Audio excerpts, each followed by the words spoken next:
अबूझमाड़ के जंगलों में सुरक्षा बल और नक्सलियों के बीच में एक बड़ा मुठभेड़ हुआ था और इस बड़े मुठभेड़ में बुधवार को बसवा राजू जैसे बड़े कैडर को सुरक्षा बलों ने ढेर किया है। उसके बाद लगातार बसवा राजू के बारे में जानने का लगातार कोशिश कर रहे हैं लोग। बसवा राजू कौन है, बसवा राजू कहाँ का है और इतना बड़ा नक्सली आखिर कैसे बना, और ये तमाम जानकारियों को जानने के लिए आज हम एक पूर्व नक्सली के पास आए हैं। वो नक्सली आपको तमाम जानकारी देंगे जो जानना चाहते हैं। नमस्कार, मैं विशाल कुमार गुमा से और आप बस्सा लालटेन देख रहे हैं। अगर बस्सा लालटेन को आपने अभी तक सब्सक्राइब नहीं किया तो कर लीजिए।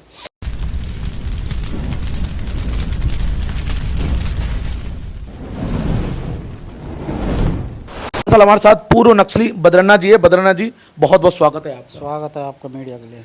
बद्रन्ना जी, कैसे हैं आप? बढ़िया है, सब बढ़िया है। बढ़िया। तो स्वास्थ्य वगैरह ठीक है? हाँ, सब बढ़िया है। तो आपने तो सुना होगा इन दिनों कि एक बड़ा कैडर का माओवादी मारा गया अबूझमाड़ में, बसवा राजू। बसवा राजू के बारे में जितना आप जानते हैं उतना हमारे दर्शकों को बताइए। यहाँ दंडकारण्य में उसको गंगन्ना का नाम से पुकारते हैं। हाँ, तो मैं गंगन्ना का नाम से ज़्यादा जानता हूँ। बिल्कुल। मैं गंगन्ना का जाने के लिए कारण ये था, मैं 87 में पार्टी में भर्ती हुआ था। बासागुड़ा दल में भर्ती होकर मैं कोंटा में गया था। कोंटा में जाने के बाद इन लोग महाराष्ट्र से 3 जन आए थे। एक जन डीसी है, एक केंद्र कमेटी का सदस्य था उस समय, शिवन्न कौन सा पद में पता नहीं था। लेकिन इन लोग मेरे को यलमाकुंडा के पास एक छोटा सा टोली है, वो टोली में मुलाकात हुआ था। तो मैं तब जानता हूँ कि ये गंगन्ना का नाम से जाना जाता था। उसका पास पहले शुरुआत में AK-47 देखा था। शुरू में 85 ये 87 में 87 में गंगन्ना का हाथ से मैं AK-47 देखा था। उस समय कौन से पद में थे वो? तो उस समय केंद्र कमेटी समय कोंडापल्ली सीताराम में था हमारा। कोंडापल्ली सीताराम पुलिस ब्यूरो था उस समय पोलिट ब्यूरो था। हाँ। और ये सीसी मेंबर थे? सीसी नंबर था।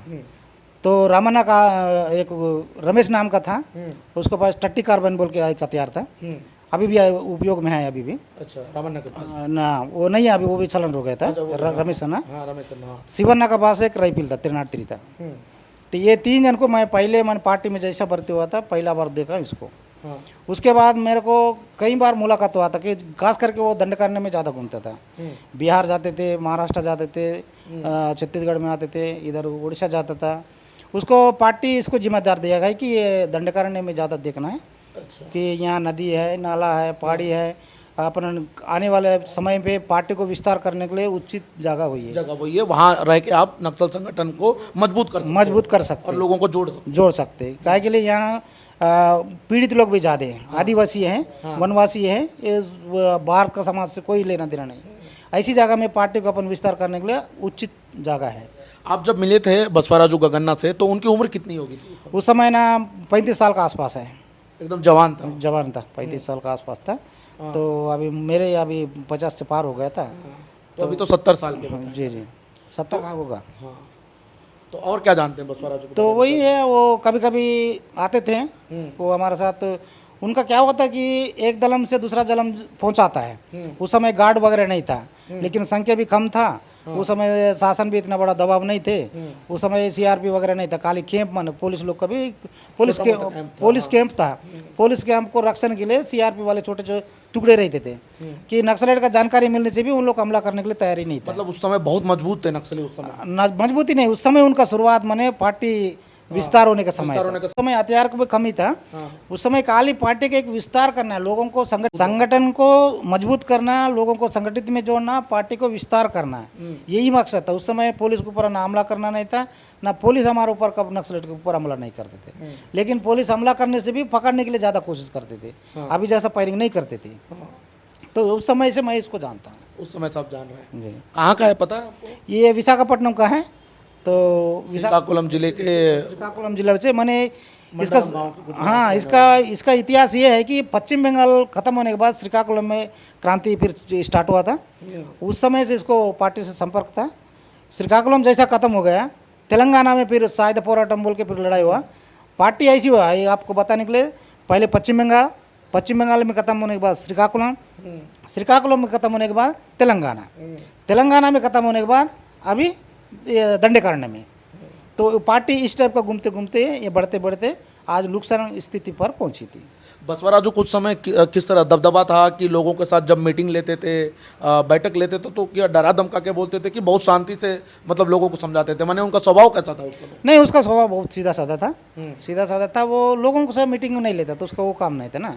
वो ज़्यादा खास करके बड़े कैडर से बात करते थे। अच्छा, मतलब बड़े कैडर को सूचना देता था, तो वो बड़े जैसे DKSZC DVCM लोगों को ये समझाते थे, तो ये लोग बाकी लोगों को समझाते थे, क्या कि लिए उनको उस रैंक को समझाने के लिए उसको उचित समझे ना। क्या कि लिए उन लोग यदि पार्टी को विस्तार करना है तो उनको समझाना, कि छोटे कैडर को समझाना है तो मामूली वाले कमांडर लोग समझाते। और पढ़ा लिखा भी बहुत है सुनाओ में। कभी कभी जरूरत पड़ने से कमांडर लोग से भी बात करते थे। पढ़ा लिखा बहुत है, NIT से उन्होंने इंजीनियरिंग किया है, तो उस समय मतलब उनके बात से आपको कैसा लगा कि बहुत मल्टी टैलेंटेड आदमी है, कैसे नक्सल संगठन में आया? थोड़ा आप सोचे क्या कभी मिलने के बाद? नहीं, वो पार्टी में ऐसी कभी नहीं दिखाते हैं। वो मेन पार्टी में ना कितने भी पढ़ने से ना वो पढ़े लिखे व्यक्ति टाइप का नहीं दिखते, लेकिन उनका व्यवहार सिंपल रहेगा, सीधा रहेगा। उनका काम करने का तरीका हमको पता चलता है। यदि सामने वाला समझदार व्यक्ति है तो काम द्वारा उसको आप विश्लेषण कर सकते हैं कि यहाँ शिक्षित है, ये काम करने का व्यक्ति है। कितने बार मिले हो आप? मैं इसको तो मैं पार्टी छोड़ते तक था, मैं 84 में भर्ती हुआ तो मैं पार्टी छोड़ते तक उसका संपर्क में था। अच्छा, संपर्क में हाँ, मैं इसको आपके छोड़ने के बाद शायद पुलिस ब्यूरो मेंबर बने? हाँ, मैं छोड़ने के बाद मैं पार्टी छोड़ने के पहले गणपति था। मैं छोड़ने के बाद ये 2005 के आसपास, ये 2004 में। गणपति से जूनियर थे कि सीनियर थे ये? गणपति जूनियर है, बहुत है। गणपति जूनियर है कि ये बसवराजू जूनियर है? पता नहीं, लेकिन वो है, गणपति है। अच्छा, गणपति है। अच्छा, ये बताओ अभी जैसे बसवराजू एनकाउंटर में ढेर हुआ, तो इससे क्या लगता है नक्सलियों की रीढ़ की हड्डी टूट गई क्या? जिस तरीके से देश के प्रधानमंत्री, गृह मंत्री ट्वीट कर रहे हैं, तो लगता है आपको कि ये खत्म हो गया बसवराजू, तो नक्सल संगठन पूरी तरीके से कमज़ोर पड़ जाएगा? बसवराजू एक नहीं सोचना है, टोटल पार्टी आज एक मुसीबत का स्थिति में है। अभी तो है फिलहाल में है। अब उसका साथ साथ अभी इतना देर क्या केंद्र कमेटी वाले रहते तो कैसे करके पार्टी को डेवलप करेंगे, लोगों को बड़ी जिम्मेदार निभाएंगे सोचे थे। अभी बहुत बड़ा नुकसान हुआ था पार्टी के लिए। अभी कैडर क्या समझेंगे, कैसा सोचेंगे, अभी इसका साथ जो एडवाइस कौन देगा? हाँ। तो ये अभी समय का बहुत बड़ा जरूरत है। वो समय सरकार नहीं देने के कारण और ज़्यादा नुकसान होने का संभव है। तो लेकिन सरकार यदि शांति वार्ता के लिए उन लोग बोल रहे हैं तो समय मिलेगा, तो उसका क्या परिणाम आएगा तो मैं बाद में पार्टी बता सकता है। मैं अभी फिलहाल में बता नहीं। मतलब नक्सलवाद लड़ाई से खत्म नहीं होगा, विचारधारा से खत्म होगा, आप मानते हैं इस चीज़? हाँ, ये तो मानते हैं। तो अब ये तो आपने तो कितने साल काम किया नक्सल संगठन? मैं 13 साल पार्टी में काम किया। तो क्या समझाया जाता था आप लोगों को क्या समझाया जाता था? ये बंदूक बलबूते पर कभी भी ना देश में है, अपने में बंदूक बलबूते पर कभी देश आज़ाद नहीं हुआ। तो अभी नक्सलेट भी पहले शुरुआत में भी बोला कि बंदूक द्वारा क्रांति आएगा बोले थे, बाद में उन लोग सिस्टम चेंज किए थे। लेकिन फिर सिस्टम चेंज करने के बाद क्या बोला, आत्मरक्षण के लिए बंदूक पकड़ना है, तो लोगों को संगठित करना है, क्रांति को आगे बढ़ाना है। तो वो विचार के लिए आज नक्सलेट बंदूक पकड़ी थी। मेन कारण आत्मरक्षण के लिए बंदूक पकड़े थे, लेकिन ये नहीं कि बंदूक द्वारा क्रांति लाएंगे बोल के सोचे कि नहीं है। ये तो मेरे को मालूम है। बसवराजू जैसे, गगन्ना जैसे कितने और बड़े माओवादी हैं बद्रन्ना? उसका मैं कमेटी में है ना, उससे भी बड़े बड़े। हाँ, बड़े बड़े है ना। उसका जो कमेटी है ना, 15 जन है, 13 जन जो भी है। अच्छा, ये पुलिस ब्यूरो मेंबर माने कि 15-20 लोग हैं पूरे देश भर? हाँ, है ना। लेकिन कुछ लोग अभी ऐसी फील्ड में आए तो उन लोग को पुलिस ब्यूरो मेंबर मतलब प्रधानमंत्री लेवल का पद? हाँ, प्रधानमंत्री का लेवल पद है। बहुत जिम्मेदारी। इसके बाद और बड़े पद और नहीं है। और नहीं है इसके बाद CC मेंबर, हाँ, DKSZC मेंबर, उसके बाद अन्य फलाना ठिकाना। हाँ, सबसे बड़ा पद ये है। सबसे बड़ा पद ये है। लेकिन जानकारी ये भी मिल रही है सुरक्षा बलों के द्वारा कि जनरल सेक्रेटरी का एक बड़ी जिम्मेदारी दी गई थी मैंने उनको। ये तो एक बहुत बड़ा माओवादी है, लोगों को ट्रेन करता था, हथियार बनाने को सिखाता था, हथियार कैसे बनाए जाते हैं। अभी मैं कुछ देर पहले पढ़ रहा था कि एक उनके पास एक डायरी मिला है, बसवराजू के पास एक डायरी मिला है। उसमें डायरी में लिखा हुआ था कि DRG से बच के रहो। मतलब DRG से डरते हैं क्या लोग नक्सली? DRG को डरने की मेन क्या है, इन लोग लोकल वाले हैं ना, लोकल वाले और पूर्व नक्सली लोग हैं वो लोग। हाँ। ये चीज़ पहले सरकार हमसे सीखा था। पार्टी से सीखा है। अच्छा, ठीक। सरकारों देख इसलिए बोलते हैं जब संघर्ष लड़ना है तो दोनों पक्ष को सीखना पड़ता है। भले वो बुराई भी हो, लेकिन उसका टेक्निकल समझना भी जरूर है, टेक्निकल काम आता है। तो ये पहले सरकार ने क्या बोलते थे कि अनपढ़ को हथियार देके नक्सलाइट सरकार के ऊपर हमला कर रहा है बोली। आज वही शब्द को गलत उपयोग करके अनपढ़ को हथियार देके नक्सलाइट को खत्म कर रही है। तो ये विचारधारा को रूप से हम सोचने से किस टाइप का गलत है। चलो वो तो उसको क्रांति के लिए किया था। आप शिक्षित हो, आप वो लोकतंत्र को मानने वाले हो, आप अनपढ़ को हथियार दे के किसके ऊपर हथियार चला रहे हैं? ये इसको तो गलत काम है। आज डीआरजी को सामने रख के आप तो राज चला रहे हैं। एक समय बोलते कि नक्सलाइट के बारे में इन लोग बोलते थे, बड़े कैडर पीछे रहे थे, अनपढ़ को सामने रख के उन लोग अपने राज चला रहे हैं। आज सरकार खुद उपयोग कर रही है। आज जितने भी डीआरजी के जमाने आधा ज़्यादा पढ़े लिखे तो ही नहीं नकली वो तो नक्सली थे, वो नक्सली में काम करके आए थे, वो वहाँ भी मुसीबत में थे, यहाँ भी आके मुसीबत है। अभी इनका मनोबल ये बड़ा है, अभी नक्सलाइट खत्म होने वाला। खत्म है। इनको मानसिक में सोच रहे हैं, मानसिक विचारधारा में सोच रहा है, लेकिन वास्तव में नहीं देख रहा है कि यदि ये ख़त्म हो जाएगा तो फिर नहीं होंगे।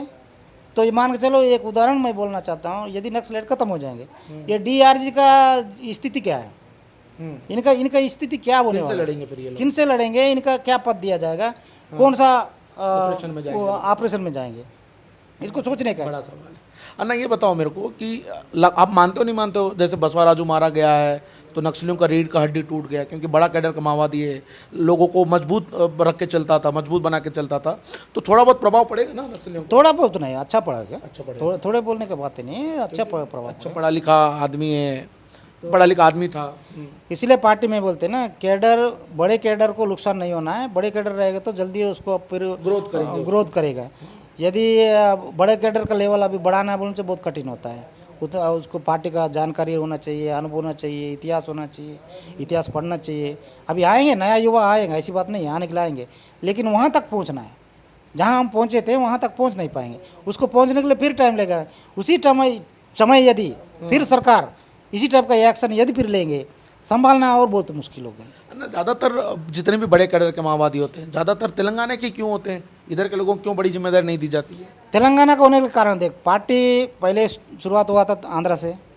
आंध्रा में ये लोग बड़े बड़े कॉलेज में पढ़े वाले हैं, तो वहाँ पढ़े हैं, तो वहाँ से पार्टी को मैंने शुरुआत, मतलब ये पढ़ लिख के नक्सल संगठन में आके शामिल हुए? हाँ, ये लोग पढ़ लिख के नक्सलाइट बने थे। मतलब पढ़ लिख के ये लोग जॉब नहीं करते थे, मतलब पढ़ लिख के नक्सल संगठन में शामिल होते, और इसलिए इनको पद दिया जाएगा ना। अभी यहाँ जो नक्सली शामिल हो रहा है, इन लोग पढ़े लिखे है ही नहीं। इन लोग वास्तव में इन लोगों को पार्टी के बारे में इतिहास की जानकारी नहीं है, पार्टी क्या मकसद है। इड़मा भी ज़्यादा पढ़ा लिखा नहीं होगा, इड़मा भी कुछ पढ़े लिखे नहीं, लेकिन अभी वो काम करते करते उसको समझ में आया, मतलब सीख गया, तो आइडिया हो गया। अब देख, मैं भी तो पढ़े लिखे नहीं था, मैं पार्टी में जाने के बाद सीखा ना, तो नहीं तो मेरे मालूम ही नहीं था। अभी ये जितने भी अभी जो सलवा जुड़ों का पीरियड में गए था, इनको वास्तव में देखने से पार्टी के बारे में कुछ जानकारी नहीं है। अच्छा, तो इन्हीं लोग क्या कर रहे हो, सलवा जुड़ों होने के बाद उधर गए, अभी इधर ज़्यादा दबाव आ गया, फिर इधर आ गए। माने इन लोग नाच रहे हैं, तो नाच में दोनों तरफ नुकसान हो रहा है। सलवा जुड़ों के समय भी नुकसान पहुँचा है इन्हीं लोग, तो अभी फिर ये आया था, फिर नुकसान पहुँचा रहे। मैंने इसलिए मैं एक चीज़ को दुख लगता है, अनपढ़ का हथियार देके दोनों तरफ लेकिन खून बहा रहा है, सरकार फायदा में है। अच्छा ना, एक चीज़ ये बताओ, जितने भी बड़े कैडर के माओवादी रहते हैं उनके पास अमूमन AK-47 ही होता है, छोटा हथियार नहीं होता है। CC member, police bureau member, इन लोग के पास सिर्फ AK-47 होता है। मैंने कमांडर से लेकर कमांडर, डिप्टी कमांडर से लेकर आपको बड़े रैंक तक सब AK-47, SLR, LMG, ऐसी LMG मिलिट्री वाले रखते हैं। तो ये बड़े, और ये सब हथियार सुरक्षा बलों से लूटा वाला हथियार होता है। हाँ, पहले LTT वगैरह लोग ऐसे लोग से खरीदते थे, अभी LTT नहीं है तो खरीदना कोई और दूसरा साधन नहीं है, खास करके पुलिस से लूटा वाला है। गणपत के बारे में जानते हैं? गणपति भी बहुत बड़ा कैडर का माओवादी है, बहुत लंबे समय से नक्सल संगठन को भी मजबूत रखा था। वो कोंडापल्ली सीताराम के बाद नेक्स्ट हुई आया था, लेकिन मेन कोंडापल्ली सीता, क्या नाम पता है? कोंडापल्ली सीताराम है, कोंडापल्ली सीताराम है, उसके बाद गणपति, उसके बाद ये बसवा राजू अभी जो ढेर हुआ। हाँ, बस 3 जन है, मतलब मोस्ट वांटेड, मतलब मैंने मल्टी टैलेंटेड लोग थे। इसी से मैंने 2 जन को मारना पड़ेगा। मैंने शासन द्वारा गोली के द्वारा मारे वाले 2 जन हैं, सार मजूमदार और ये चारू मजूमदार, और ये अपना क्या नाम है उसका, ये गंगन्ना, ये 2 जन मैंने सरकारी गोली से मारे, सरकारी मतलब सुरक्षा बलों को गोली से मारे हैं ये लोग। चारू मजूमदार वही पश्चिम बंगाल के नक्सलबाड़ी गाँव वहाँ का, लेकिन उसका गोली द्वारा नहीं मारे, उसको हॉस्पिटल से कुछ इंजेक्शन दे के उसको मरवाए थे, इसको डायरेक्ट गोली से मारे थे। तो क्या लगता है आने वाले समय में नक्सलवाद खत्म होगा फिर? अब देखो, सरकार का तो सोच तो ऐसी बोल रही है कि उनको टारगेट बनाए, और टारगेट कितना हासिल होंगे नहीं होंगे, लेकिन अभी उनका एक उम्मीद लग रही, ख़त्म करेंगे बोल के। पार्टी अभी क्या करेगी क्या नहीं करेगी, थोड़ा सा लेकिन कमजोर पड़ गए नक्सली। थोड़ा सा नहीं, पार्टी कमजोर तो बहुत है। पार्टी जिस तरीके से नक्सली मारे जा रहे हैं, बड़े बड़े कैडर के माओवादी मारे गए हैं। अमूमन पहले कभी बड़े कैडर के माओवादी नहीं मार, दूर दूर तक नहीं मिलते थे वो लोग। आज तो आसानी से DKSZC मेंबर हो, DVCM हो, ये लोग आसानी से मार रहे हैं। पहले तो ACM को मारना बहुत बड़ी मुश्किल होती आसान मारने का बात नहीं, देख उस समय का अभी का अंतर है ना। हाँ। उस समय अभी क्या है, पुलिस लोग चारों जिला के इकट्ठा हो रहे हैं, कम संख्या, उस समय कम संख्या में जाते थे। कम संख्या में जाते थे, इसलिए हम लोग जल्दी कहीं भी निकल जाते थे। इसमें तरीका है, अभी देख अभी सब सिस्टम चेंज हुआ ना। अभी पुलिस लोग क्या कर रहे हैं, अच्छा वाला हथियार लेके जा रहा है। हाँ। तो और एक अभी उनको अब क्या बूबी ट्रैप से वो लगा के जा रहे हैं, क्या बोलते हैं वो गोली नहीं लगने का, बुलेट प्रूफ, बुलेट प्रूफ लेके चल रहा है, वायरलेस सेट लेके जा रहा है, सामान लेके जा रहा है, ऊपर से हेलीकॉप्टर का है। पूरी मतलब इक्विपमेंट सब लेके जा रहे एक हिसाब से सीधा सीधा बोलना है, इसका ना एक युद्ध है, हैं। हाँ। एक युद्ध चालू बोलने से अच्छा होगा। बहुत तगड़ा युद्ध चल रहा है अभी, मानते हो आप? युद्ध चल रहा है, युद्ध का रूप मेरे को लगता है ना, जिस तरीके से मारे जा रहे हैं, शायद नक्सलवाद समाप्ति होगा, नक्सलवाद की समाप्ति होगी। समाप्ति हो गया। देख सरकार सोच रही लेकिन है, एक बड़ा सवाल ये भी लोगों के जहन में सुनता हूँ मैं, जितने भी बड़े माओवादी हैं या फिर जिस तरीके से अभय लगातार पर्चा जारी, प्रेस नोट जारी करता है, और कई लोगों से भी सुना हूँ कि नक्सलवाद सिर्फ लड़ाई से ख़त्म नहीं होगा, बल्कि एक विचारधारा से ख़त्म होगा। इसको भी लेके सरकार को मंथन करनी चाहिए। मानते हैं इस बात को? ये तो मान सही बात है ना, विचारधारा है, ये इंसान को मारने से खत्म नहीं होता है। हाँ। इंसान मरते हैं, देख आज नक्सलेट ही नहीं मर रहे हैं ना, समाज में अच्छा अच्छा पहले प्रधानमंत्री लोग मर गए, राष्ट्रपति लोग मर गए, दूसरा राष्ट्रपति भी हुआ ना। हम क्या ये एक प्रोपेगेंडा है लोगों को दिखाने के लिए कि वो खत्म हो गए थे, नक्सलेट खत्म हो गए। ऐसी सोचना अपना विचारधारा से अलग है, वो कभी नहीं सोचना है। वो असली जड़ को नहीं देख पा रही सरकार। उनका ना एक ही चीज़ है, इनको बस्तर से कैसे करके ख़त्म करना है। लेकिन ये सब देखने से सरकार मुख्यधारा को मानती है, लोकतंत्र को मानने वाला सरकार क्या करना था, पुलिस को गोली लगता है तो गोली वाला दिखाई देता है, पर नक्सलेट में गोली लगा वाला क्यों नहीं दिख रहा है भाई? वहाँ भी दिखाना चाहिए ना। जो मर गया अलग बात है, तो जो घायल व्यक्ति को उसको लाना चाहिए। वो उसी में भी कई लोग डरते हैं, वो सलेंडर भी होते हैं, उन लोग भी नहीं दिखाई दे रहे हैं। लेकिन मेन बात यह है कि पूरा करके टोटल में ख़त्म करो। इसलिए आंध्रा में बोलते खंगा, ख़त्म करने का कंगाल।